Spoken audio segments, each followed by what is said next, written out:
Have you ever wondered about the behind the scenes of game day operations, perhaps at an iconic place like Wrigley Field? Sure, they cut to the control room sometimes and show the camera guys waving and the directors, all very important jobs. But today, we're focusing on one of the most important jobs. The guy, when you see him coming down the aisle, you instantly get excited. That's right. It's one of the ballpark's unsung heroes.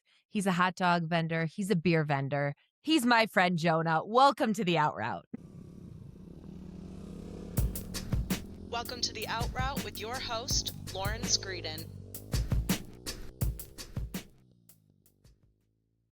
Wow, what an introduction. That was poetry. Glad to be here and Wrote looking that forward to myself. chatting. It was beautiful. Excellent work. I have so many questions. You know, I've been wanting to have you on, but the timing, the Cubbies are hot right now. On fire. We are having so much fun. Like, you're doing something right over there. Seriously. Thank you. Thank you for your service. I'm going to take a little bit of credit, truthfully, because we are making sure that the fans are well hydrated and well fed and staying in their seats longer so that they can cheer more and fuel the team. And you hear the players talk about it in interviews, how special Wrigley Field is and how passionate the fans are. The beer and hot dog vendors are the backbone of part of that.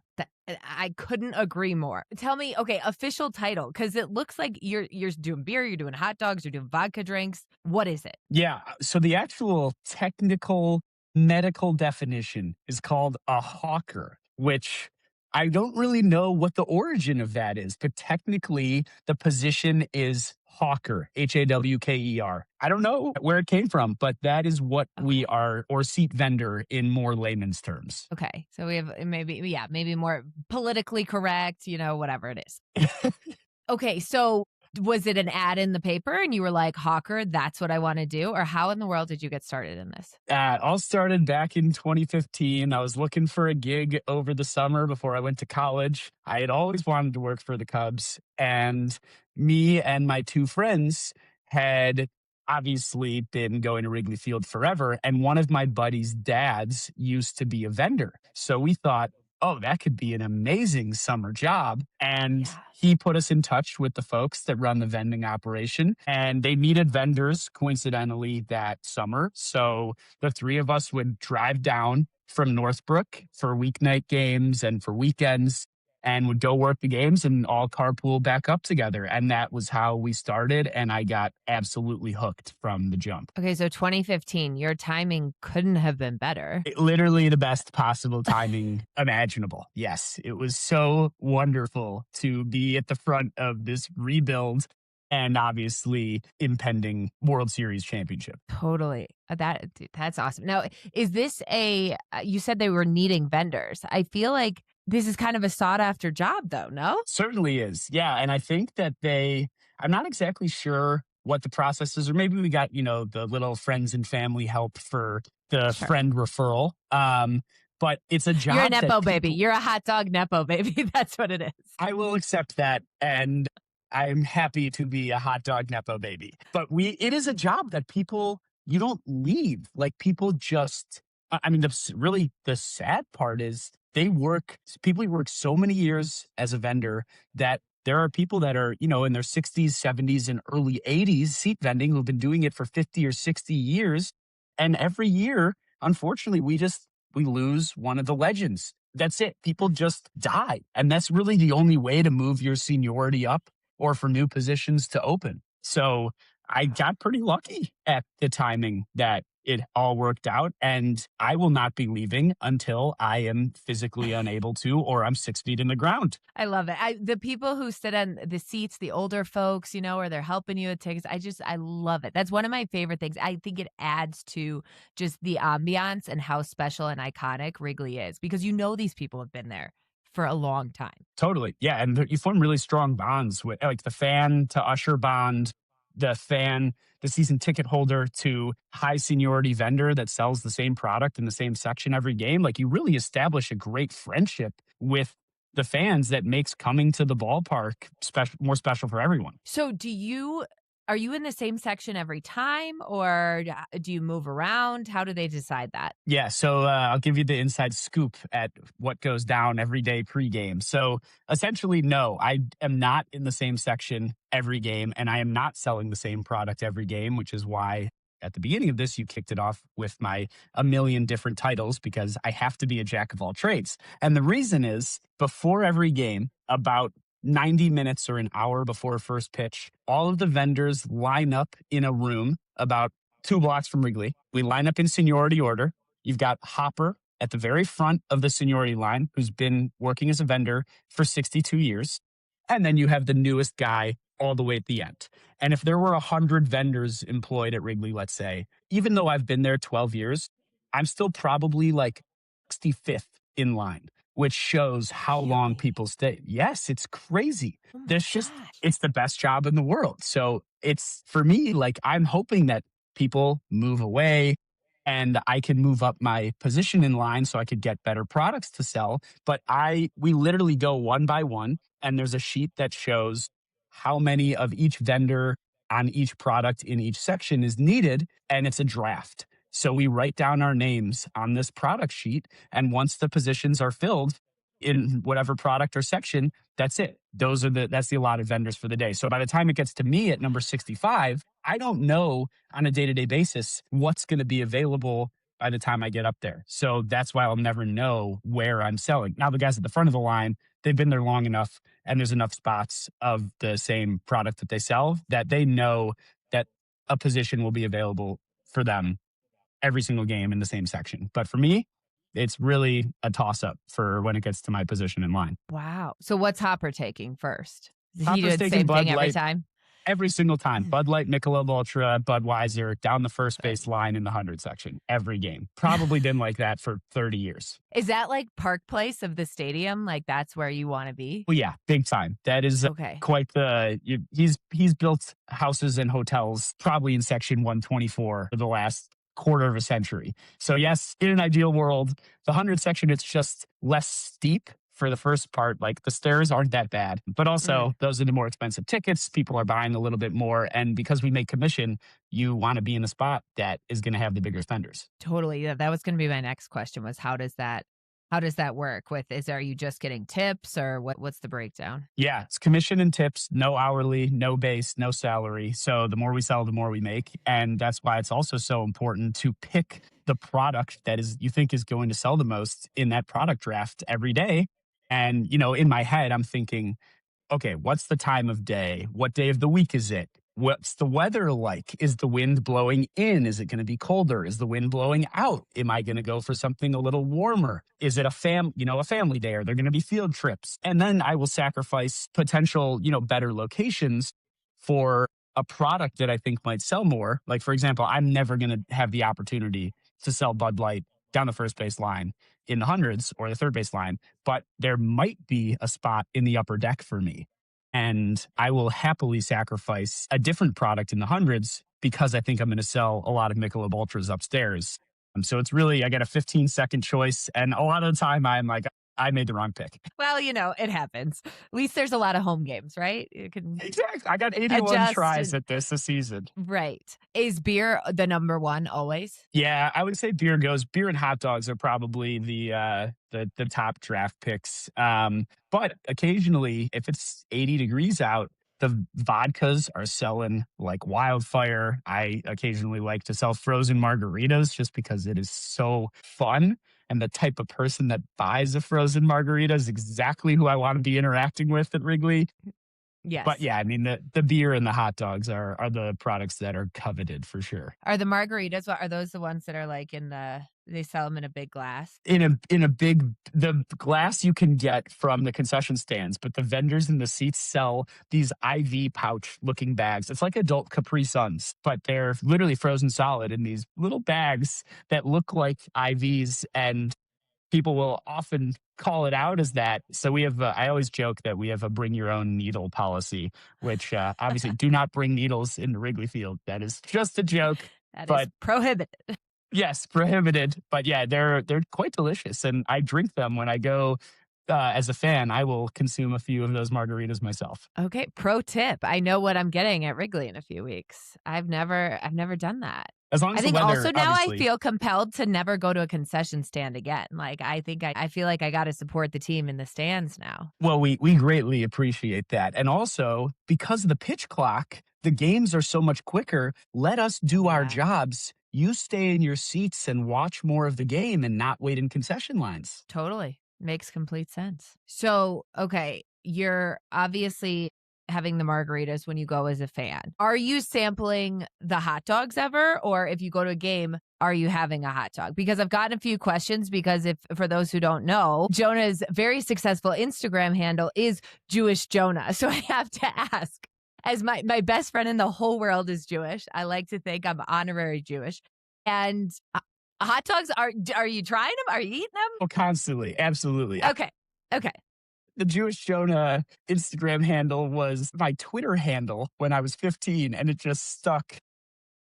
I love it. My bar mitzvah theme was Jonah's MLB, which stood for Major League Bar Mitzvah, and it was baseball themed, and the Cubs were the head table. So both have been very apparent in Awesome. my life growing up, as well as hot dogs. I adore hot dogs. I am a huge hot dog proponent. There is a great kosher hot dog grill at the back of section 216, 217 in the catwalk at the back of the t-shirts. The other hot dogs are Vienna beef and they're beef hot dogs. And I mean, even if they were pork hot dogs, I would eat them, but I prefer a beef hot dog. And we get a Sure. meal We're at the end of culturally every. Jewish over here, you know. Exactly. Yeah, we're Jewish by tradition, but we get a meal after every game. Already this year, I've had 12 Wrigley Field hot dogs. So yeah, I eat a fair share of hot dogs, and occasionally we'll bring a few home and put them in the fridge and eat them for breakfast the next morning. I am, you know how drug dealers are not supposed to get high on your own supply. I certainly do, but not until after the game. You have boundaries. That's all you need. Exactly. Yeah. Exactly. If there's a little What are you leftover, putting on? Right. oh, I'll make a Chicago style hot dog after Okay. I work. So I'll sell beer or even, I'll sell beer, I'll sell vodka for 7 or 8 innings. I'll get my meal at the end of the game. And they still have the big, I don't even know how to explain it. It's like condiment stations. That's actually Mhm. exactly how to explain it. It's a condiment station, but they've Yeah. got it all. They've got sliced tomatoes, pickle, onion, celery salt, sport pepper. So I am making a Chicago style hot dog for myself post game, except without the sport peppers, because as we just discussed, Jews and spice don't really go well together. So no sport peppers on my Chicago style dogs, but everything else. That's awesome. I love that. I am going to say something really unpopular, but I kind of like ketchup on my hot dogs. Okay, see here that you've brought on the right guest. I This is a safe space. It's a safe space, Lauren. It is a safe space. Nervous. Coming from an expert hot dog vendor, I don't really understand the Chicago lore behind our ketchup hate. I don't know where it came from, and maybe I'm not well read enough to get it. But I, not only because it's fruitful for my profession, hot dogs are an American food. It should be as inclusive as possible. And if you want to put ketchup on your hot dog, and that's how you get the most enjoyment from eating it, be my guest. I serve ketchup to fans in the seats. I usually joke that I'm legally obligated by Heinz to do so. I'm not. I just want people to enjoy their hot dogs. And I don't You know can tell. where You this can tell division they're came under from. pressure. They might be from out of town and they're like, I kind of want, and it's like, I got you. Just, it's People okay. will whisper it, and Yeah. I feel bad, but then I will keep their secret, obviously. If they want me to be discreet, I'll fold the ketchup into a napkin and slide it across to them. So you It's like are a true safe drug with me. deal. Do the Literally, yes. handshake. Got it down to a science. So when you come to the Gosh. stadium, I will say nothing. It will be Thank you. like you're getting just mustard and relish, and I will hand you out a napkin with a handful of ketchup packets. This is what I needed. This is what I needed. Thank you. I got you covered. How many have you sold so far this year? So I've only gotten to sell hot dogs once because I don't have enough Oh. seniority, but I've been selling a lot of vodkas. And they have Okay. this new Skimmers vodka, which I'm not sure you're familiar with it. I hadn't heard of it until I started selling it, but it's non-carbonated actual vodka cocktails. We've got a pink lemonade, vodka lemonade. and a half iced tea, half lemonade, spiked Arnold Palmer, basically. And they're delicious. And I have sold hundreds of those already. So I've been the Wow. vodka man more than the hot dog man this year. Interesting. Now, do you keep track of the exact product, like the number of each product when you're doing it? I feel like I've seen you've set some goals and stuff on Instagram, right? I certainly do. If there's one thing about me is I love tracking. Actually, I'm going to pull up my vending spreadsheet on my second monitor here so that I can give you specifics. So here's my vending spreadsheet that I have kept since 2016. I have a detailed log of every product and section and game and the weather and the opponent's win percentage, attendance, minutes until the seventh inning stretch, total game time, how many of each product I sold, how many other vendors were selling that same product in my section, and who I was competing against. And I have tracked this for a decade in a spreadsheet. So I can tell you after, finessing a few formulas, how many of each exact product I've sold this year and previous years. But it is very, very fun for me to kind of keep a detailed record of my time at the ballpark. And I've worked probably 400 to 500 games over the last decade, and I have it all recorded. So I can give you some more detailed specifics for sure. Wait, that's so cool. I'm very impressed. Thank you. I wouldn't even, I'm trying to think, I wouldn't even begin to guess. Like how many, like you could tell me how many beers you've sold in your Yeah, 10 years?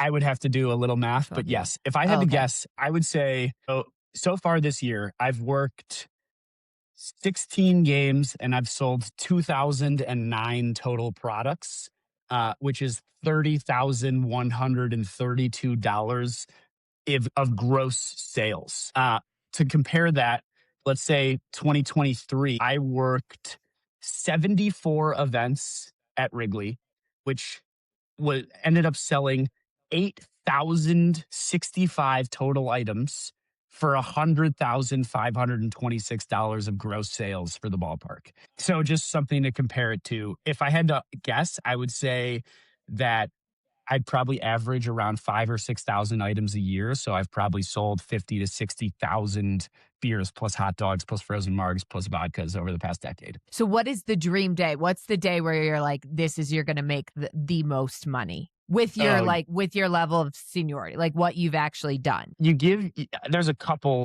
dream days. 40,000 attendance is the biggest thing. So the biggest games, you give me a 75 or 80-degree Saturday 120 game in July, and you give me vodka or beer or frozen margs or even hot dogs. And I already know kind of going into the game that this is a game I need to hustle and really churn out some of the dollars for my own bank account. And it's so fun. It's like you're selling water in the Sahara Desert, basically. It just flies off the shelf. So you give me some of those weekend games with good weather, which are coming up here soon, and a good Cubs team, we're going to be in business. A dream. A Yeah, dream for everybody. big time. Are the bleachers coveted? I feel like the bleachers, they're selling a lot of beer, but also you got the seating, like what are the bleachers like? It's a sore subject for the vendors because we are not allowed there. And Oh, you're not. I would love to. That would be unbelievable. But I understand why we're not allowed to. And the bleachers are steep. They can get pretty rowdy. Yeah. And if we were to slip, there's no backs of seats or anything that we could grab onto. Whereas, like in the seats, you've got the railings, you've got the backs of the chairs, so a little less dangerous. And also, it's probably not the worst thing in the world if people in the bleachers need to get up and refill their own beers because they're already consuming a number of them. So I think that's probably a good thing. Take a little bit of a sobering walk, go to the bathroom, get a couple refills. You don't need it at your beck and call if you look over in the aisle, and just the cup snakes would get way too long. So I was going to say, they're already trying to do that. Are those back this year? Have we seen those yet? yeah, I just got LASIK surgery a couple months ago, and I've been just peeking into the bleachers every now and then. I could see very defined, strong cup snakes. I feel like they reached a point where they were like, you know what? If you can't beat them, join them, I guess. Yeah. When you're going to games, where are you liking to sit most of the time? Are you a bleacher girl, or are you going into like infield box upper deck? What's your vibe? As kids, my dad would, if we got tickets, it would always be like third base side upper deck. And that's where we caught a foul ball. When I was a kid, my dad caught a foul ball, which I want to talk Sick. about your foul ball story. Yeah.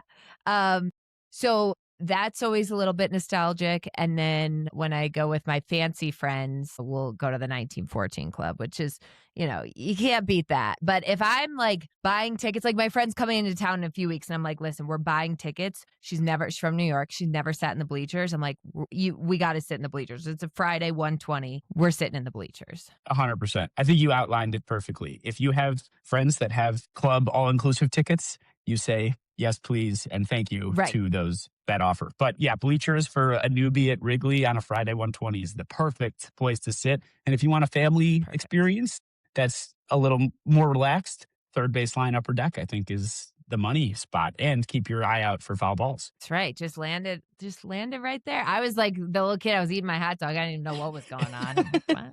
But I have the ball right over here. So There you go. you caught your first foul ball, right? A few weeks back? Correct. First foul ball as a vendor. I have one as a fan that I caught in Oakland, Okay. but my first ever at Wrigley Field. And it just kind of like, were you surprised? Because when you see the video, it really kind of fell right into your bin almost. Yeah, it was pretty crazy.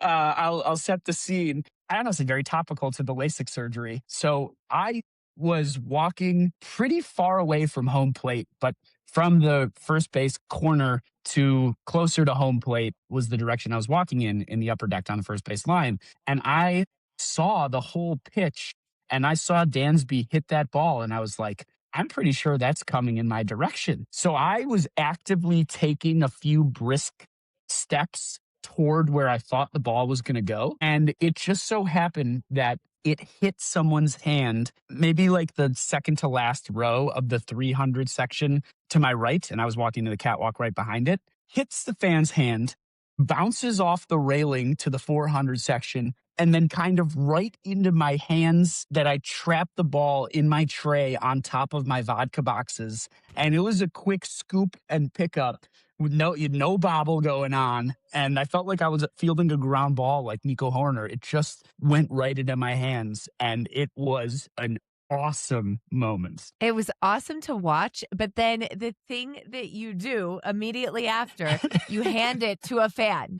That was the natural thing for you to do, was give it to that fan. And that's just the ultimate good guy move. I appreciate that. Yeah, instantly, I think right after I got it, I knew that I was, in my mind, I've played out this scenario hundreds of times, and I knew that I would always give it to a fan. And I scanned the 300 section that was right in front of me where it ricocheted off of for a kid, and I couldn't find one. And it all kind of felt slow motion. And I see a guy's hand like right next to me. He's probably around my age, maybe a little bit younger, just hand him the ball. He was stoked. And then he actually gave it to a kid later in the game in that section. And I went back after last call and I was like, hey, dude, is it cool if I take a photo with that ball? And he was like, I don't have it anymore. I gave it to a kid. And he pointed out the kid, and it ended up in the right hands. And I've obviously got the memory of it. And then I put out a video saying that I caught the ball, and I was looking for footage of it. The Marquee Sports camera operator that saw my TikTok video was also the one who recorded. He was the one behind the camera that recorded and followed the path of the ball. And he sent me the clip the next day of the entire pitch and plate appearance. And I have that on video now as my memory. I didn't need the ball ever. Glad that it landed into a fan's hands, and I've got that video. Exactly. You have the video to prove it. And that's what, four people all doing the right thing.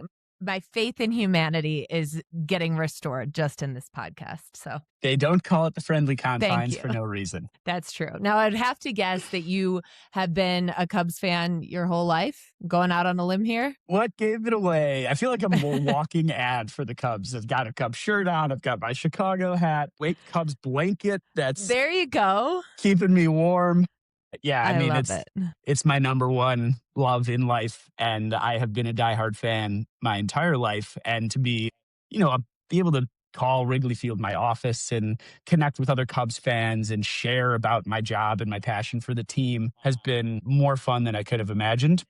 Yeah, I mean, there is legitimately Cubby blue blood in my veins. Who's your favorite player of all time? Anthony Rizzo, 44, I captain forever. I was gonna guess. I was gonna guess it was somebody from that team, one of the three. And generally, Anthony Rizzo. I don't think there's a person out there that doesn't like him. He's Great just guy. the best. He's the best. Do you have one? I mean, probably him and like the Chris Bryant. I went to Indiana, so Kyle Schwarber. That was exciting. Great choice. Yeah, I mean, my Cubs jersey I'm looking at is Sammy Sosa, obviously. Naturally, yeah. So you got the Sammy Sosa, Kerry Wood, Mark Grace, like that whole. I don't know. I don't want to call it the Bartman era or whatever, but that was a great time to be a Cubs fan. Also, at the Kerry Wood. Speaking of, I saw Kerry Wood walking down the street as I was going to pick my item the other day before the game that he threw out the first pitch and sang the 7th-inning stretch. So plenty of legends that all fall into the category of acceptable favorite players. Yeah. I mean, and it's so crazy how Wrigley has changed over the years. Because you started, so 2015, was it how it is now? Were all the clubs and stuff there? Or did they renovate some of that since you started working there? Yeah, the clubs were added later. They had already started and done a good chunk of the renovations by the time it was my first year. But I kind of watched the evolution of the Wrigley as it is today and Wrigleyville, which was really, really fun, obviously. And I think they did a really good job keeping the magic of the stadium itself, but also, modernizing it for the time. So I thought it was a success through and through. But yeah, I was definitely there as it was still evolving. I still miss the Taco Bell. I'll say it. A lot of memes. Long live there, the Taco Bell. Yeah, we used to park at the McDonald's, and then we had to find a new parking spot, and we had a guy down Clark, and now I live a block from where I used to park, which is just wild. I literally can see the Wrigleyville lights from my balcony. So yeah, I'm pretty Wrigley. You might as well change my middle name from Ryan to Wrigley. I mean, that tracks. I feel like you should live right there, and it's very on brand. What's your all-time favorite memory at Wrigley? Probably 16 Game 6 of the NLCS. When we made that run through the World Series, I was a sophomore at Illinois, and it just so happened that the key home games were on the weekends. And I would finish my classes on Thursday, drive up from Champaign, stay with my folks in Northbrook, drive to Wrigley, and drive back. And then I would, after the series was over, on the weekend or the home section of it, I would drive back to Champaign for Monday morning class. And so I actually was able to make it back for multiple NLCS Game 6, where we clinched. And then I worked all 3 of the home World Series games as well. But NLCS Game 6 is my favorite sporting event I've ever attended, including the World Series. There was just something about the atmosphere at the ballpark that was unmatched. I felt like I was in a crosstown high school rivalry football game. It was the entire fan base, 41,000 standing room only, chanting Kershaw, Kershaw, every single pitch to rattle him. And then I was selling peanuts down the third base line in the 200s and stayed to sell peanuts through the entire game so that I could watch the big moments. And that game clinching double play, my eardrums hurt. It was so loud. I gave this woman, I had never met her before, the biggest hug. I still remember this hug. It was just like, I don't know. It was a top moment of my life for sure. And I got paid to do it. It's just, I got the best job. I'm going to say that a million times, but really every game, it's just such a pleasure being at the ballpark. So hopefully there are more memories to be made and winning teams to be watched there.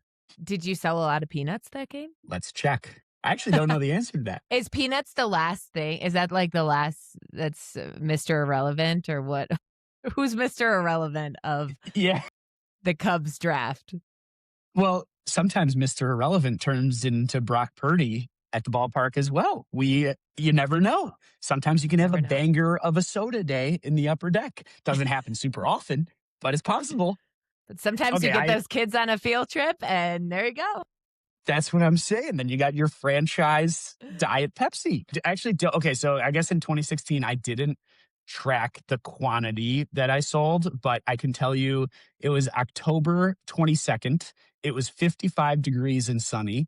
Uh, and the Cubs won 5-0. And I was the only one of my friends that was able to make it. I don't know what other guys were selling peanuts there, but they were at college as well, mostly Indiana. The guys that I've ended with, one at Vanderbilt, but they all made it back for the World Series. But yeah, I mean, just the best possible day. Also, people were just so happy that they were throwing tip money. Like they'd buy a bag of Love peanuts that. with the 20. They'd be like, okay, keep it. I'd be like, okay, too generous, but thank you.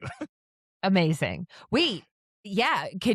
Are you guys cashless now? We've been cashless since 2021. Wow. Do you like that? Was it Oh, an yeah. adjustment? A little bit, but I prefer it because Makes it easier on you. I mean, it's way easier. Also, there are still like people still do tip on the card machine, so it's been lucrative in that way. And I don't have to carry a lot of cash and make change. You used to see the guys that had like all the bills crinkled up between their Yeah. fingers, and they're veterans, never learned how to do that particularly well. So when we went to credit card, I was pretty happy, and we stopped having to pour the beers. We used to have to pour every beer from a can into a cup, and I was so slow at it that it affected my sales. We don't have to do that Like, hang anymore on. either. So yeah, literally. Wow. So times have I changed. mean, times have changed. They've evolved over there. I didn't even think about that. Yeah, you got a lot going on. What is the most difficult part of your job? Oh man, probably the physicality of it. Like I can see that I need to stretch more.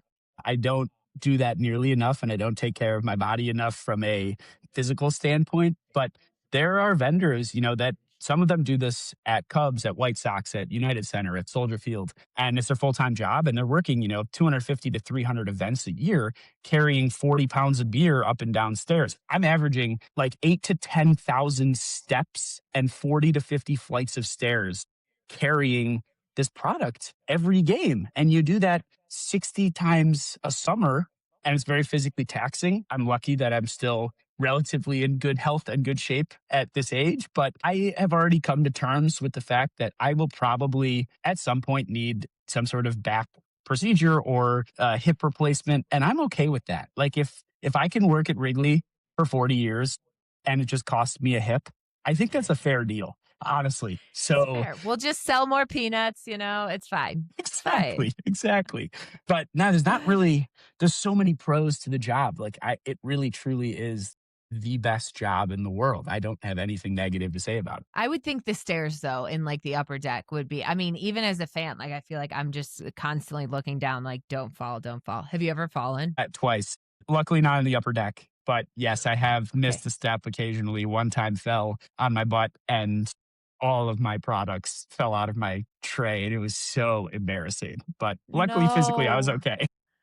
Wait, what were you carrying? It was right at the beginning of when they started doing the mobile order deliveries. So you can order to your seat now, and the vendors will deliver to you, and there's a whole list of different products that you can get. So I was trying to be efficient and move as quickly as possible. So I had probably 30 beers, waters, some sodas, peanuts, hot dogs, Cracker Jacks, all in my tray. And it was right after I had restocked, and I was rushing in the section right behind home plate to go deliver an order. And I went too quick and missed a step and crumpled and dropped half of what was in my tray. Luckily, physically, I was totally fine, but everyone around me was very kind to pick up the things and place them back for me. But it was There you really go. embarrassing.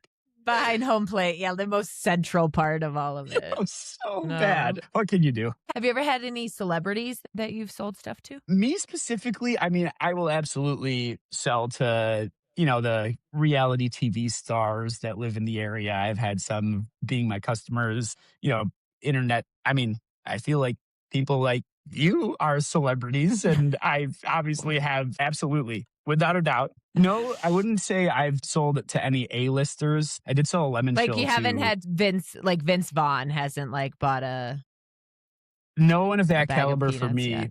but my buddy Cam, during the 2016 World Series run, basically brokered the interaction between and the introduction of Jonathan Taves and Bill Murray. Bill Murray was maybe 5 or 6 rows behind Jonathan Taves, where my buddy Cam was selling. Bill goes, "Hey, you mind going to say hi to Jonathan for me and saying that I want to, like telling him that I would like to say hello to him?" So then Cam, water boy, he's 19 at the time, goes down. He's like, "Hey, Mr. Taves, like Mr. Murray wants to go say hello to you." And Jonathan turns around, gives him a wave. I've never had any experience like That's that, funny. but it definitely happens. I try to keep it calm, cool, and collected with the celebrities. I truthfully get a little bit of shy. I get a little shy, and I don't want to interrupt them. I want them to have their calm Wrigley Field experience as well. Sometimes I do a little fangirling. Yeah, well, I mean, you're moving fast too, so I would assume do you have to how often do you have to go back and, like, get more product? Like, or are you how many vodkas are you carrying around at one time? The vodkas are a little easier to carry. So I generally carry around 30 to 36, depending on how quick things are moving. But beer is basically 24 at a time. Sometimes you can fit maybe 30 in your tray. So you're refilling probably 4 or 5 times during the game in these little commissary rooms that are in the concourse. Because your section is, like, how many aisles or whatever? The stadium is split into 6 vending sections. So you draw a line at home plate, and then you have the first base line in the hundreds, the first base line 200s, first base line upper deck, same on the third base side. So you have probably 12 to 14 sections where you basically have half the stadium horizontally, and then vertically you'll have like the hundreds, the 200s, or the upper deck. But pretty big ground to cover. That's a big area. Yeah. So a lot of Wow. refilling and a lot of hungry and thirsty fans. That's good for you. Very good. Do you get to pick every home game? Like, could you work every home game that you want? Oh yeah, that's the best. One of the best parts too about the job is how flexible it is. We do have a quota of games we have to hit in the main summer months, so between May and August. But outside of that, there's no real requirements of showing up or not. Obviously, if you don't show up, you're not making any money because you're not selling anything, and that's the only product we can make. I'm pretty busy working on a startup full time, so having the flexibility to miss games at Wrigley if I have to work on that, or for a wedding or bachelor party, I can. But it's really flexible in terms of schedules. I probably average like 55 to 65 of the 81 home games each year. That's a lot. Yeah, still a good chunk. Living Yeah. a 7-minute walk from the stadium helps for sure. Yeah. Do you want to share more about your day job? Or I guess if you're working that day, it's a night job, or what are you doing when you're not at Wrigley? Yeah, great question. Well, when you run a startup, especially one that's consumer facing, it is both a day and night job and a weekend Yep. job, and constantly. But I run a fantasy gaming company. It's called Bracketology, but instead of for sports, we do fantasy games for reality TV shows. So it's like fantasy football and March Madness style brackets, but for The Bachelor, Survivor, RuPaul's Drag Race, Dancing with the Stars. And I've been working on that full time for about 4 years with just one other full time co founder. Genius. Thank you. I mean, Been fun to build. yeah. I feel like I've actually heard people say, like, well, why isn't there, you can bet on anything now. And why can't you bet on, this or that? But now they'll know that they can go to Bracketology. Is that the Bingo. Okay. Yep. All Mobile right. app, free to download, free to play. It's funny you say that because our biggest viral moment was in September, someone random made a video asking the exact question that you just did is, why is there not fantasy football for Dancing with the Stars? And this TikTok video wasn't about us, got about 300,000 views. And every comment in the video was, this does exist. You should download the Bracketology app. And then 2 days later, someone made a video about the Bracketology Dancing with the Stars fantasy games, and that also went viral. And by the time the premiere happened, 10 days after those videos, we had gotten 100,000 new downloads and were the number 3 entertainment app behind TikTok and Ticketmaster. So it is certainly the question of when people ask, why doesn't this exist? It does, but it only exists with me and one full-time co-founder and no marketing budget. So you haven't heard of it yet, but coming soon. Coming soon. I mean, that's huge though. Yeah, there is marketing because it's TikTok and and it can change just like that. Like when you say a startup, I'm like, this isn't a startup. This is up. This has started. It certainly, it has been started.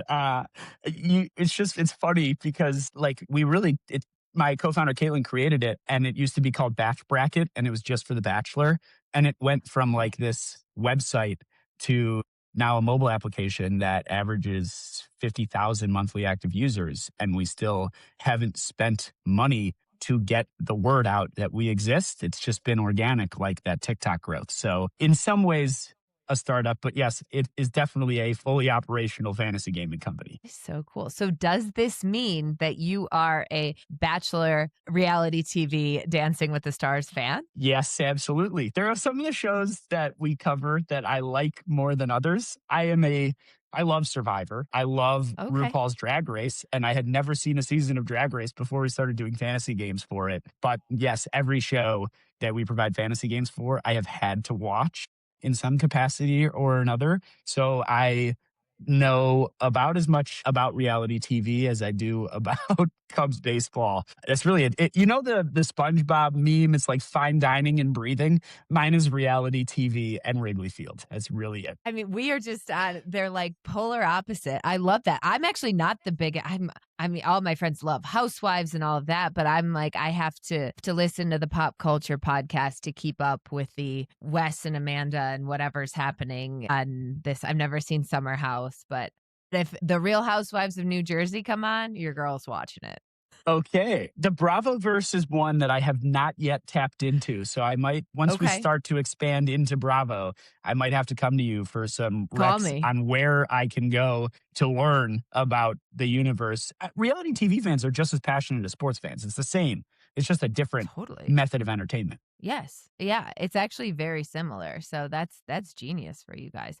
Oh, but wait, The Bachelorette, they didn't end up airing that, did they? They did not, which was not ideal for us. But Yeah. we are hearing whispers that it might be coming back. Although I'm not that upset that they are either canceling it or delaying it personally, because I've had a little more time to go to Wrigley and work.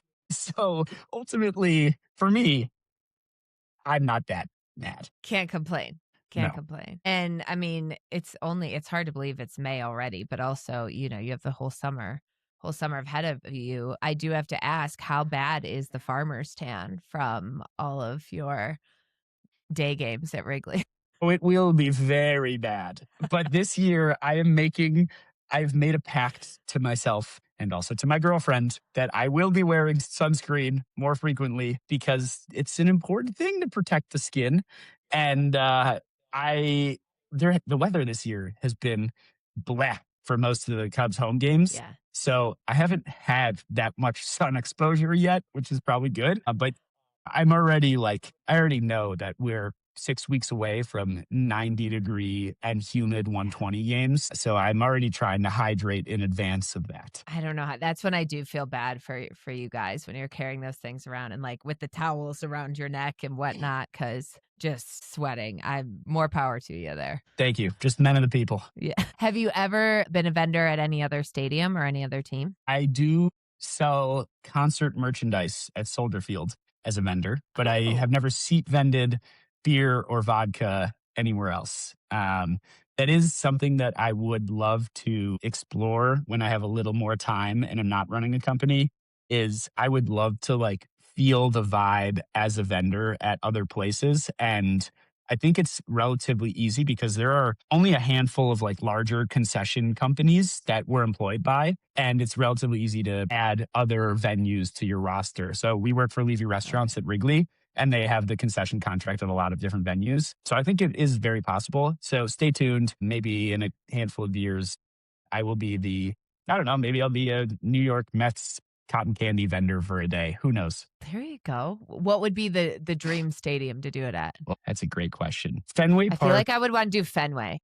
Yeah, Jinx. It's Yep. just such a classic ballpark It's feel. iconic. Yeah, but I think I would want to just go to wherever is I would be a fair weather vendor. I would want to go where teams are winning and fans are showing up, because it's way more fun to vend in those stadiums than it is Yeah. when there's 6,000 fans and the team is getting blown out 12-1. Yeah. Yeah. And I assume you guys probably have to sell through the entire game, right?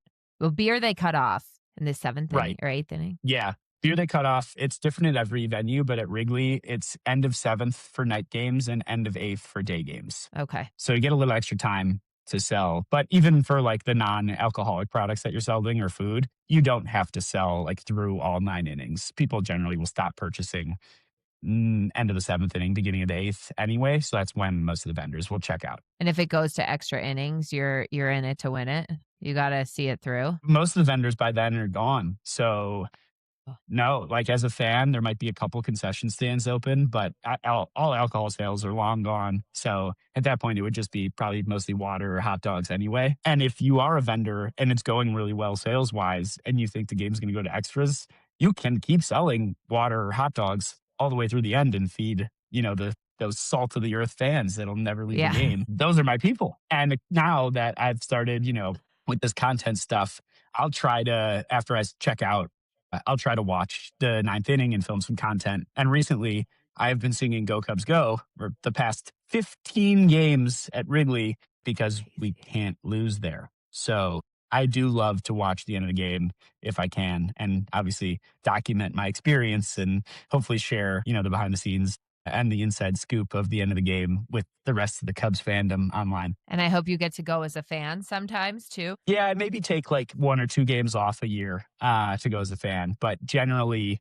the games that most fans do not want to go to, because not only do I have to buy a ticket, I also, like, if I wanted to go to a game, I also need to factor the loss of money that I would be making if I worked it instead. So I have a very different thought process. Whereas, like, friends will be like, tickets are only $75 for this Saturday 120 game. Like, we need to jump on that. And I'm like, yeah, it's $75 plus the couple $100 that I'm missing out on if I don't Yeah. go and work.